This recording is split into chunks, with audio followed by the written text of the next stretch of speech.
Move over, Dragon Dad, there's a new cutest dragon meeple in town. Dragon's Breath The Hatching, the new standalone game that can also be played as an expansion to the original, is here.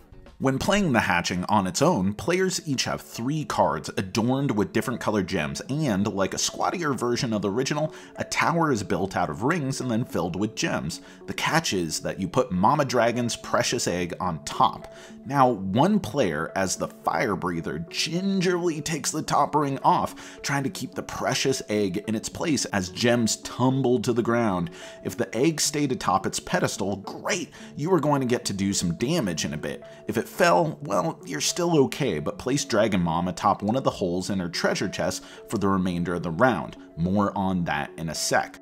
Now, starting with the player to their left, players take turns drafting a stone and placing it on a matching color on their amulet cards, except for the fire breather, who on their turn gets to take either 1 or 2 gems from the board and squirrel it away in Dragon Mom's keep, based on whether or not they had to cover up one of the holes. If a player fills up one of their cards, they remove the stones, flip over the card showing they scored it, and draw a new one. So it's your job as the fire breather to make sure that you take away what other people want. Or, as it's often referred to in games for older kids, you are hate drafting. After all the spilled gems are gone, the fire breather removes another ring, proceeds as before, and the round ends when all rings are gone, after which you reset the tower, egg, and weary Dragon Mom, and someone else gets to be the fire breather for the round. And once every person has been a fire breather for a round, the game ends and the most scored points wins. The Hatching introduces more mechanics and a whole lot of charm into the Dragon Breathiverse, and is a totally distinct game from the first.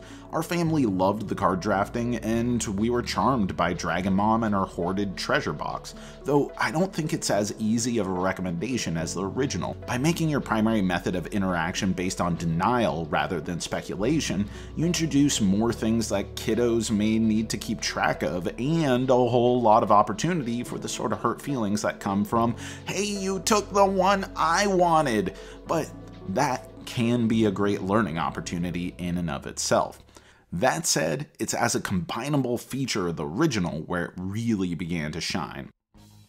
To combine the two, you set up Dragon's Breath as normal, but instead of the speculative gemstone tokens, players are dealt the amulet cards from the Hatching. Oh, and Dragon Mom's egg is placed upon the now precariously tall tower. Play rotates as normal, but instead of players getting all of the gems of a claimed color, players draft spilled gems one at a time to complete amulets, including the player who removed the ring, unless they spilled the egg, in which case that player is out of drafting for this round. What this does is add a new spin to what has already become a beloved mainstay in our household. While there's a purity and elegance to the original Dragon's Breath that I still love, this expansion adds new decisions and points of interaction without the heavy emphasis on denial in the Hatching on its own. Do I go after the gems I need most of for my cards, or do I get the one that we both need in order for me to not lose my chance?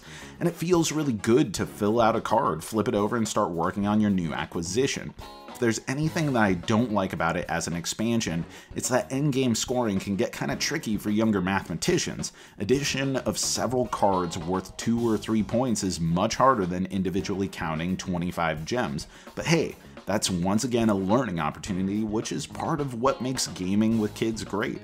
The other thing is the rules for combining the Hatching and the original are only found online. I'll put a link in the description, but man, what's up with that? Ultimately, the Hatching has been a hit. The novelty of expanding games has my 5.5-year-old eager to continue playing with them in their combined mode, but I see the Hatching as a great addition that leaves us with 3 great and distinct ways to play this fantastic game. If you enjoyed this video, we have all kinds of other reviews, interviews, and recommendations via writing, podcasts, and video here on our channel and website cardboardherald.com. Our content is audience supported, so if you want to show your support, please visit our Patreon. Thank you so much for watching. This has been the Cardboard Herald.